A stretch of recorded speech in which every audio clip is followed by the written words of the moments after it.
Bonsoir mesdames, bonsoir messieurs. Je vais vous présenter l'évolution du projet que nous avions en partie réalisé avec la mairie, avec laquelle on a travaillé pendant plusieurs séances, plusieurs échanges, et donc je vais vous présenter ce à quoi on est arrivé. Voilà, bon, vous connaissez tous la rue de la Madeleine, l'avenue du Béarn et la rue du Couserans, puisque vous en êtes les riverains. Donc le site, et celui qui est entouré en rouge, où pour l'instant vous avez un bâtiment industriel, et donc il est proposé de faire 170 logements, dont 68 logements sociaux et 102 logements en accession, dont 18 maisons individuelles.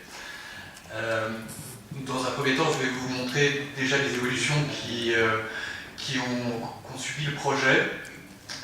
Donc, vous avez à chaque présentation que je vais vous faire ce qui avait été déposé avant et le travail qu'on a fait avec la mairie et qui nous a permis d'aboutir à la phase d'après.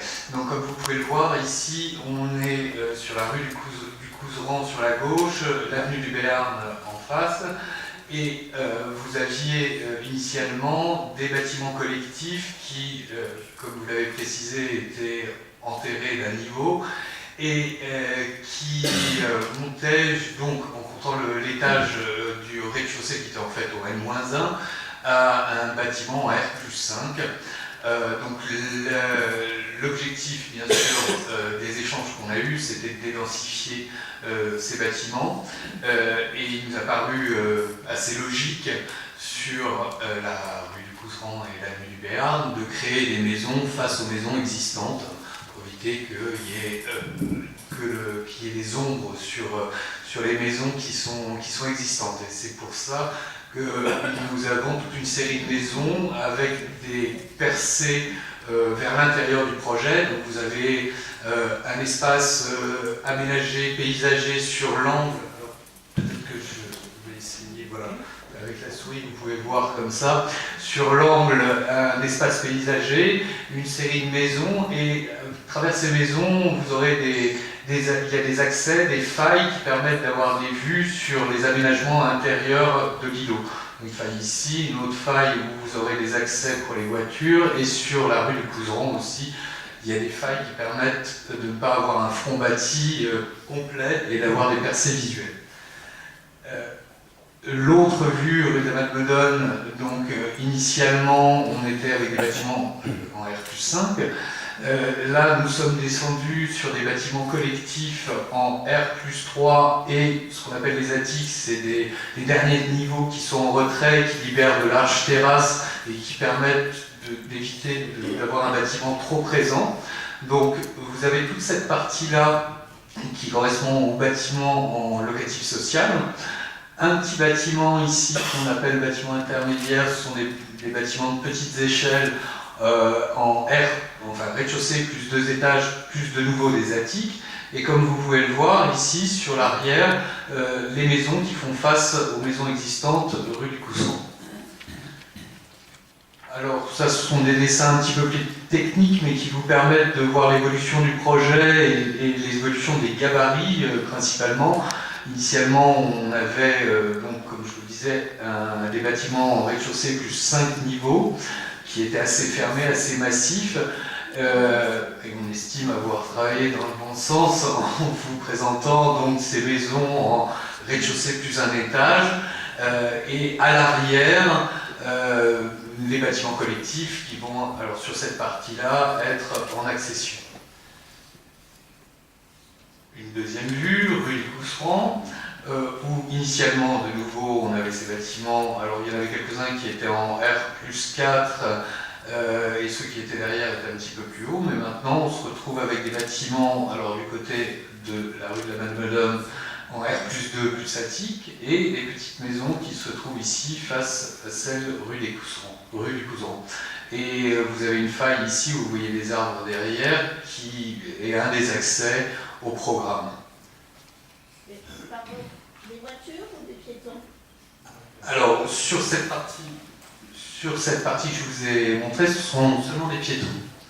Bon, il y a les pompiers qui peuvent y accéder pour les éventuels incendies, ce que j'espère pas, mais il n'y a pas de voiture sur cette partie-là. Je vous montrerai sur les plans les accès des voitures et les sorties des voitures, ça sera plus clair. Là, c'est plus une présentation de gabarit et d'image du projet.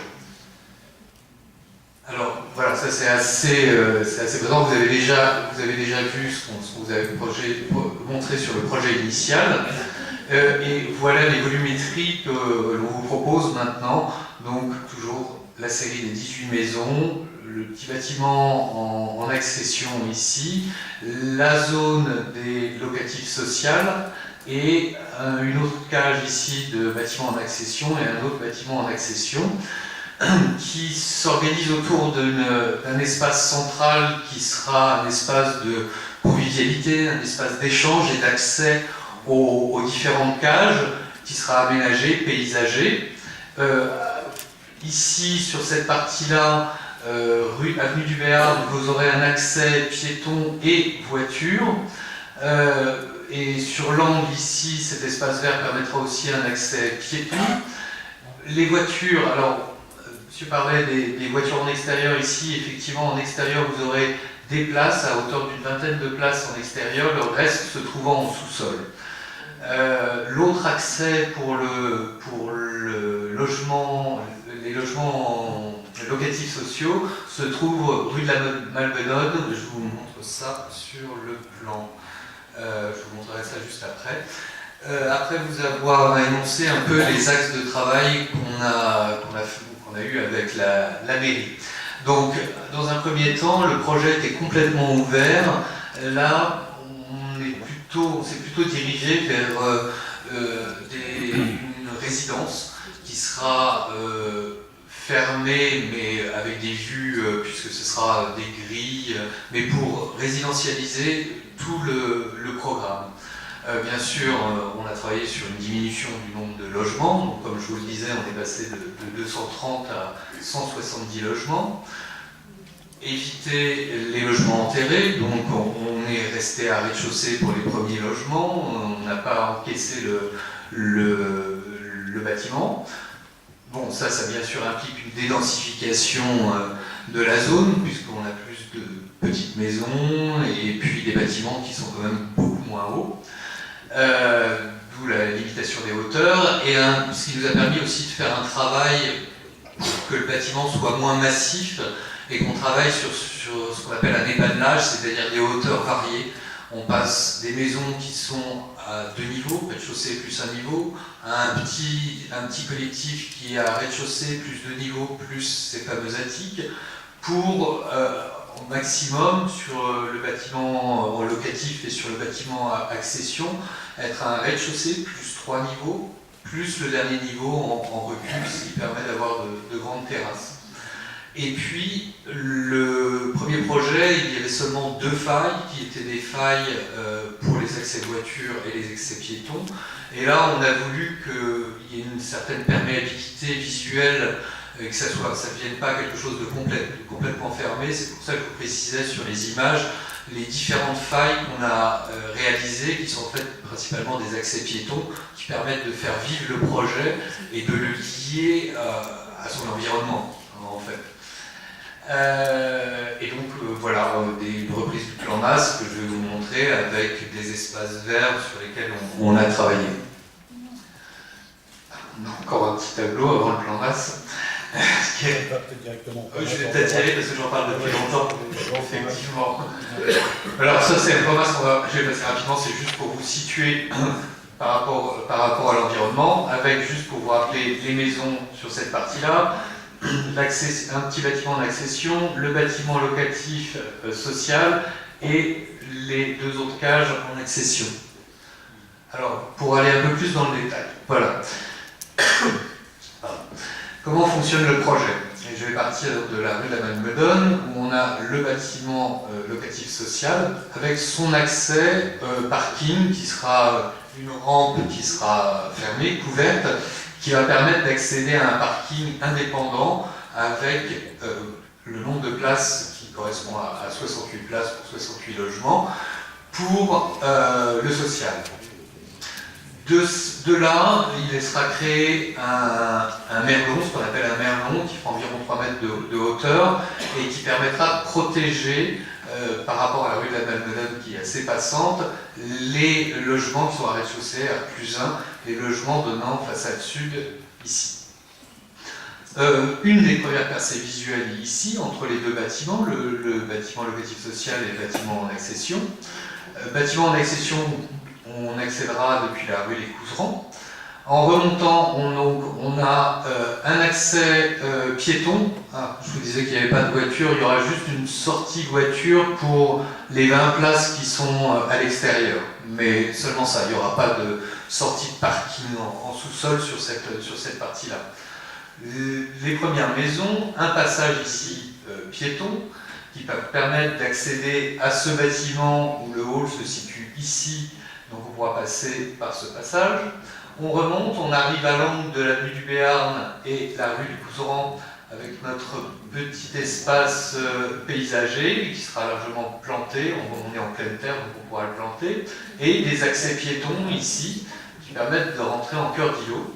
Et là, on continue sur une série de maisons, un nouveau passage piéton, un passage plus important ici et qui est l'entrée du parking où on aura le reste des places qui se situent sous les bâtiments qui sont au centre du projet.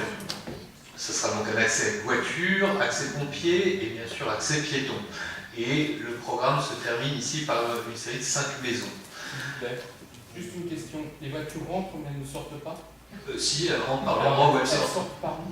Par le même endroit où elles rentrent. Ils vont tous à l'école. Ça va être sympa le matin. C'est la Le parking. C'est la plus petite des routes, ça. Déjà la ville d'Herbe n'est pas large à cet endroit-là. Et en plus, vous mettez encore des gens qui vont arriver. Mais ce que je vous propose, c'est que, Ah oui, je suis désolé, mais on est là pour discuter, hein, et pour amender le projet. Hein. Et voilà, on vous propose pas quelque chose de ficelé. Hein. Ah, parce On est là pour répondre aussi aux inquiétudes. On en discutera. Excusez-moi, je me suis mal exprimé, ce sont des entrées-sorties. Des entrées-sorties, donc, qui donnent visuellement sur une grande percée sur l'espace central, qui sera mi-minéral, mi-végétal, avec des passages piétons qui vont permettre effectivement d'accéder aux autres cages des bâtiments. Vous avez une cage ici et 2 cages pour le social, sachant que j'ai déjà dit qu'ici on rentrait par cette partie-là.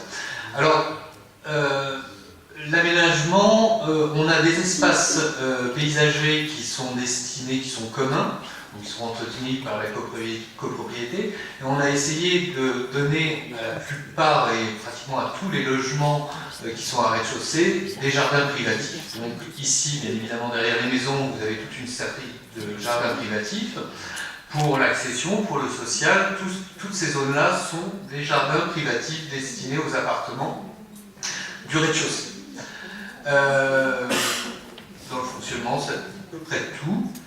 Un plan de rez-de-chaussée qui vous permet de voir où se situent les entrées, les accès. Donc bien sûr, tous ces logements comportent des locaux poubelles, des locaux vélos et tous les éléments collectifs qui permettent de faire vivre une résidence, ce type de résidence. Alors le parking, donc avant on avait un parking qui s'étalait avec beaucoup plus de places de parking, et ici c'est le nouveau parking avec les 68 places pour l'objectif social et la partie du parking pour l'accession, avec des accès directs par ascenseur dans les cages en superstructure. Excusez-moi. Une question au niveau des places de parking.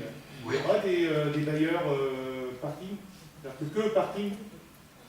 Des bailleurs parking. C'est-à-dire qu'en fait, des propriétaires ou des investisseurs qui ne vont acheter que des places de parking. Donc en fait, ça va diminuer la place pour les acquéreurs d'appartements. Non, enfin, les places de parking sont destinées aux logements que l'on propose. sûr et certain, parce que ça existe à Elancourt, ça existe des gens qui n'achètent que des places de parking. Non, mais les gens qui vont acheter des appartements ont besoin de places de parking et on en prévoit pour eux, donc je vois pas pourquoi. Non, mais je vous dis, à Elancourt, la Villa Polania, comment elle s'appelle, il y a des gens qui ont acheté que des places de parking. Donc voilà, donc je voulais savoir. J'ai réalisé des programmes et en cours, c'est tous les propriétaires qui ont acheté des parkings. Je le sais. Les gens qui ont acheté. Enfin, on va finir la présentation, peut-être non. Non. Désolé. Vous prévoyez combien de places de parking? Ah non, mais c'est pas comme ça dans leur projet. Mais c'est Par logement, en accession, on a un ratio de 1,5 places de parking par logement. Sachant qu'on a des studios, des 2 pièces, des 3 pièces et des 4 pièces. Donc les studios, ils auront rarement 2 places, les 2 pièces aussi. J'y suis.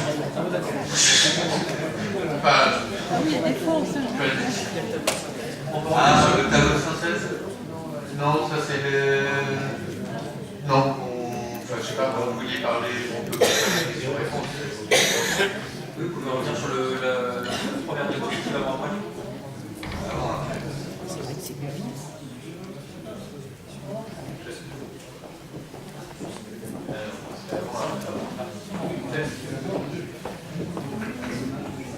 Donc comme je vous l'indiquais au début de cette réunion, la concertation a quelques règles pour que tout le monde s'entende bien, que tout le monde s'écoute et que tout le monde entende les questions et surtout les réponses. Qu'on ne pose pas 10 fois la même question et qu'on n'entende pas tous 10 fois la même réponse, c'est très important. Donc voilà, ce que je vous propose, d'abord je voulais remercier les élus, le service et donc ces messieurs dames pour leur présentation. C'était important que vous sachiez, que vous puissiez un visuel. Donc vous allez pouvoir poser vos questions, donc ça va se passer comme ça. Donc Chloé va passer parmi vous avec un micro parce que vous voyez que c'est beaucoup plus simple, tout le monde va pouvoir vous entendre. Vous allez pouvoir lever la main. Je souhaiterais que vous puissiez vous présenter, ça, ou est-ce que vous vous localisez un petit peu également dans la même méthode. Donc juste votre nom, hein, voilà, et j'habite avenue du Béarn, en haut, en bas, il n'y a pas de souci, et que vous posiez votre question. Donc on va prendre 2-3 questions d'affilée, on ne répondra pas toutes, comme ça ils vont avoir le temps de noter, ils vont avoir le temps de préparer leurs réponses, qu'elles soient les plus précises possibles.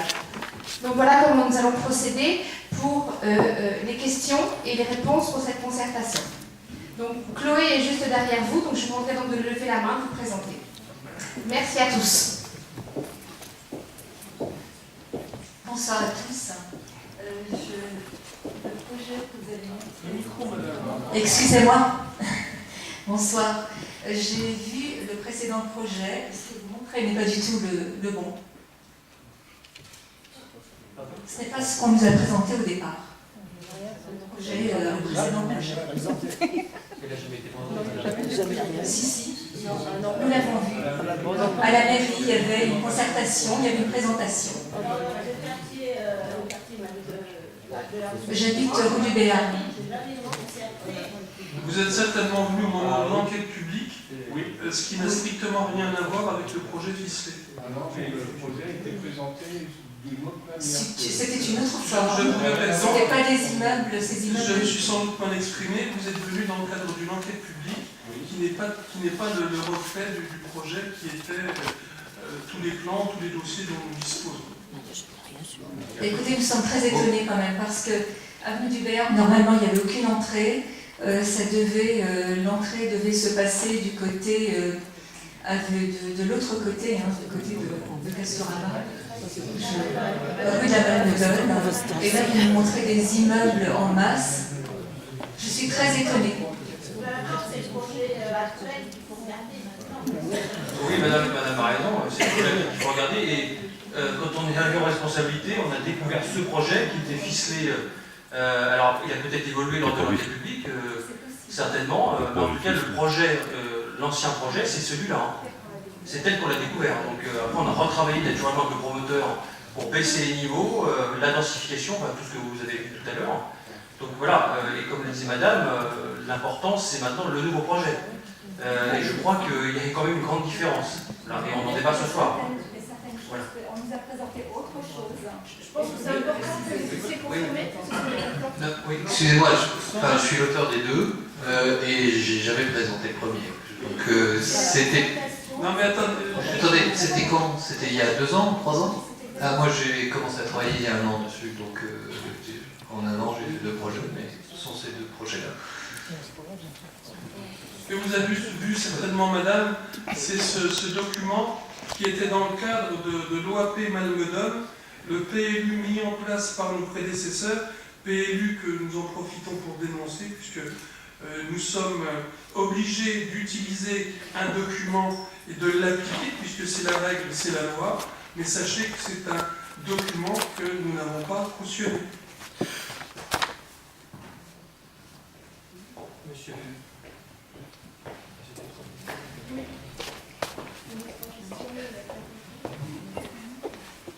Oui, bonjour Jean-Claude Roland. Déjà, de prime abord, je voudrais dire quand même qu'il y a eu une campagne pour gagner quelques voix au premier tour qui était absolument odieuse et qui ne correspondait à rien. Monsieur Guyot, comme à son habitude, tourne un petit peu les choses d'une certaine façon. Il dit on ne cautionne pas ce PLU. Je suis désolé. À la réunion du conseil municipal pour le vote du PLU, vous vous êtes abstenu. Absolument. Absolument. Oui, vous êtes abstenu. Il y a des gens qui ont voté contre, mais vous vous êtes abstenu. Alors, si vous étiez contre ce style de densité, il fallait, à cette époque-là, voter contre. Et là, vous seriez crédible. Tandis que maintenant, c'est fini. Et en plus, quand je dis vos proses un petit peu en permanence, vous leur arrêtez. On a des centaines et des centaines de véhicules partout. Alors, je sais que ça ne plaît pas à certains. Mais ils ont menti tout le temps. Monsieur Roland, s'il vous plaît. Oui, oui. Monsieur Roland, s'il vous plaît. On connaît vos méthodes, par le respect de la salle qui est là pour discuter. Oui, mais le respect de la salle, c'était ça aussi. On l'a eu, d'accord? On vient de le dire. Non. En préambule. Mais c'est à préciser en permanence. D'autre part, je voudrais intervenir sur un point. C'est important de savoir que c'est une réunion publique et non politique. Donc nous avons débattu uniquement. Et alors Oui, on va se les mêmes. Oui, non mais... On se connaît tous dans le quartier, alors s'il vous plaît. Monsieur, je vais récupérer bon, je voudrais... Oui. J'ai une question à poser au niveau de la sortie de ce quartier. On sait que le CD13 va certainement passer, enfin, quand il y a un petit peu d'argent dans les caisses au niveau national, mais certainement passera au-dessus de la National 10 au carrefour de la Malmedum. Il y aura donc une possibilité de faire sortir les véhicules, peut-être de le prévoir maintenant, sur le CD13, puisqu'il y aura à cette occasion une possibilité de passer de l'autre côté sur la Verrière, de passer sur Rambouillet et de passer sur Paris. Donc au lieu de faire sortir les véhicules avenue du Béat, mon Dieu, pourquoi ne pas essayer d'envisager une sortie sur le CD13? Il va y avoir des problèmes peut-être provisoirement. Et le CD13, quand est-ce qu'il va être déménagé? Il y a les deux côtés. Mais là, ça se... Il y a les deux côtés. C'est-à-dire il y a les deux côtés. Oui, non, il y a les deux côtés. Et il n'y a quand même pas un flot de véhicules qui va être énorme. Les gens, quand les béguignages ont été faits, les gens se sont élevés aussi. Oh là là là là, il va y avoir un flot de voitures. Il y a une voiture qui passe de temps en temps. Quand c'était au Bessières, c'était pareil. Il faut raisonner à un moment donné. Le mieux, c'est de faire sortir le plus gros des gens qui sortent des parkings et autres, puisque ça sera quand même la plus grosse partie. Pourquoi ne pas essayer d'étudier une sortie sur le CD13, qui après sera ouvert sur la Nationale 10, Paris et Rambouillet. Donc, on a bien noté votre question. On va Merci. Et j'ai pas fait... Ça, c'est pas de la politique, madame. Alors, on va pouvoir passer de questions. D'accord. Bah oui, non mais... Et il y en a d'autres drôles, je connais, alors, vous savez...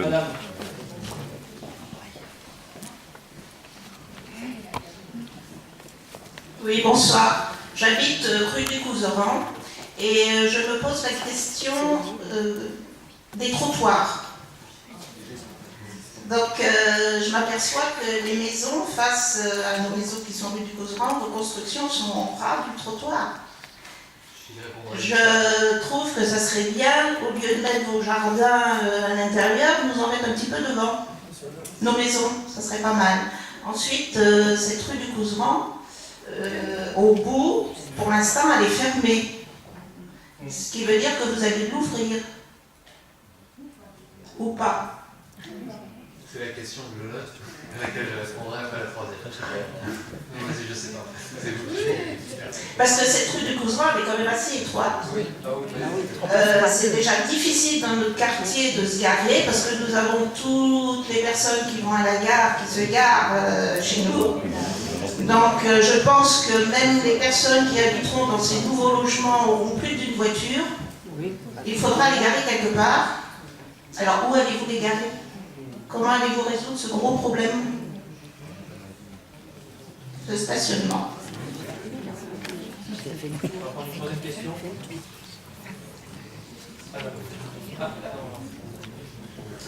Bonjour, je suis Nadia Bellouche et je me présente, je suis l'ancienne adjointe à l'urbanisme.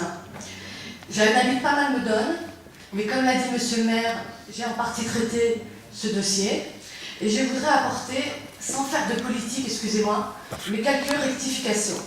D'abord, Monsieur le maire, je vous félicite d'avoir pris enfin conscience de l'intérêt pour non pas construire. Bravo. Toutefois, deux remarques. Vous avez affirmé que la présente majorité avait approuvé le permis de construire. Cela est faux, et je vous le dis publiquement. Ouais. Cela est faux. Là, oui. Monsieur Guyot, vous avez dit le permis a été déposé en urgence le 30 décembre. C'est faux. C'est vrai. Il a été déposé le 30 décembre. Rappelez-vous, les élections ont lieu 3 mois plus tard. Alors, vous nous reprochez, d'abord, premièrement, nous n'avons pas signé ce permis pour plusieurs raisons. Comme vous, nous l'avons trouvé trop dense. Monsieur l'architecte, il me reconnaîtra. Monsieur le de CFH me reconnaîtra. Je crois que j'ai été assez brutale avec eux pour leur dire que le projet était trop dense, qu'il ne correspondait pas, comme veulent le faire croire M. Guyot, aux prescriptions du PLU. Le PLU prescrit un pourcentage de logements sociaux sur ce quartier, un pourcentage d'accession sociale à la propriété et un pourcentage d'accession pure. Donc nous leur avons dit que le projet était trop dense.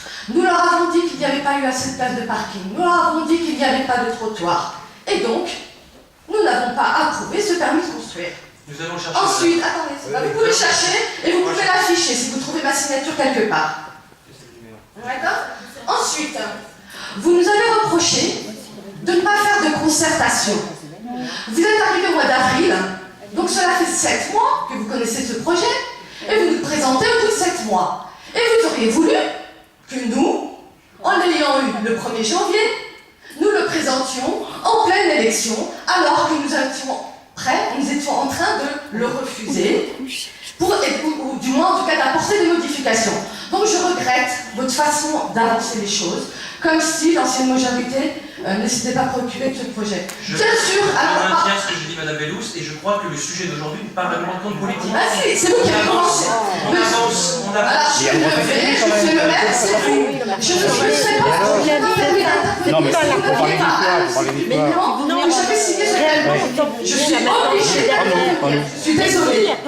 Nous avions les mêmes préoccupations. D'accord. Voilà.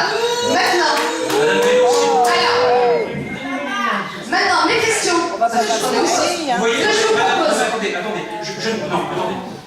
Madame Bellouche, non mais Madame Bellouche, nous prenons la peine de consulter les Morpasiens sur un projet d'ampleur qui concerne. Voilà. Mais vous mentez. Non mais attendez, ça a toujours été fait. Non mais Madame Bellouche, s'il vous plaît. Ça a toujours été fait. C'est tout ce que détestent les citoyens. C'est-à-dire qu'à partir du moment où on ouvre à la consultation, on tombe dans ces travers de la. Oui, mais vous ne pouvez pas annoncer des choses. C'est pas vrai, ça se fait partout. Donc s'il vous plaît, laissez les Morpasiens s'exprimer. Je suis désolée, vous ne pouvez pas annoncer des choses qui sont fausses. Alors ce que je vous propose, c'est de reprendre. Moi, j'attire votre attention, connaissant le permis, sur les places de parking. Mais je vous dis. On est là simplement pour savoir si le projet nous convient ou pas. On n'est pas là pour revenir pour un projet qui n'a. On est tout à fait d'accord. Non, mais je fais la présentation. Non, je me fais d'accord. Alors, ce que je vous propose à tous, ça va être très simple. Non, mais ils ont le droit de mentir, ils ont le droit de mentir pour des campagnes, c'est tout là, pour faire. Alors, ce que je vous propose, je vous annonce certaines choses. Si ça vous égal, écoutez,